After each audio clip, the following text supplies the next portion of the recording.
Well, hey folks, welcome back to the channel. It is all about racing. In this episode, we're going to continue the series of brands to collect or avoid, this one being IXO in 1/43 scale. Now, what's nice about IXO race cars is they make affordable, wide ranges of cars, avoid different eras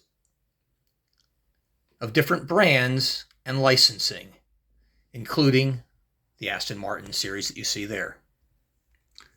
The limited edition are the most common models that you'll see on the market today. I have to kind of laugh at the word limited edition as they claim that these are limited edition models, but there's no indication anywhere on the model or the box as to whether how many were made or what number that car was in the series produced. And then you have the 24 Hours of Le Mans editions that you see with different packaging, such as that of the Silk Jaguar and the Matmut Saline. And then you have the team series, such as the Manthey Grillo Racing, with the number 1 and the 911 car that you see there, along with special packaging, team packaging. And then you have manufacturers series, like the Aston Martin DBR9 that you see right there. Comes in a really cool box. Very unique. Then again, there's the Aston Martin series, this with 2 significant wins in the 2005 season with the DBR9. Now, the nice thing about IXO is the quality is generally pretty good, and they're very affordable. You can get many of the same models that you could buy from a manufacturer such as Spark for about half the price, $25 to $50 US.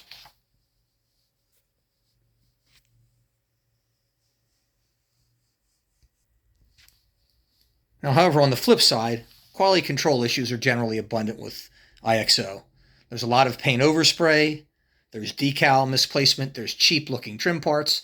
If you've seen any number of my videos on these, I clearly point these out, and sometimes I have comparative videos comparing IXO to Spark. But I think the biggest problem with IXO is that the models seem to be off-scale, i.e., most of them appear to be larger than competitors' cars and look awkward in display cases beside them frequently. But the worst car of the IXO collection are the Ford GTs of the modern era. The casting of these cars are absolutely horrible. They're too tall, too short. I mentioned off-scale. They're way off-scale. These cars are absolutely atrocious. I have one video called "You Can Put Lipstick on a Pig, but It's Still a Pig" that addresses this particular episode. Check it out if you haven't. So then I guess the question is, do you collect or do you avoid IXO?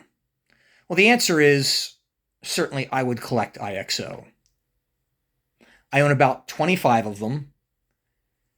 They're generally good models, and they're models that I generally couldn't find models made by Spark or ones that I could afford made by Spark. However, if I have my choice, I will take Spark over IXO any day, even at twice the cost. And I have. What you see here is the extent of my IXO collection. It's about 25 cars. I have over 200 Sparks. I have a dozen Looksmart, a dozen TSMs. I've got Vitesse. I've got Ebro. I've got a little bit of everything, but the majority of the cars that I have are Spark. Now, Spark offer a lot of the same models, often better quality all around, better scaling, and virtually no quality control issue. However, cost with Spark can be prohibitive. Then there's the question, do I avoid IXO? And I would generally say if you can afford Spark, buy Spark. But if you can't, get IXO. However, one model you definitely want to avoid at any cost is the Ford GT. Any of them. Don't buy them. Don't buy them in the single pack. Don't buy them in the historical double boxes. The casting of the car is absolutely awful. It's terrible. It's so wrong. Quality controls, I mean, look at IXO boost. Oh, we're missing an O. I mean, not only, decal issues, paint overspray, the fact that the casting is just terrible. Do not buy this car. Do not buy this car. Anyhow, that being said, thanks for watching. Hope you've enjoyed. Please leave your comments below. Thanks.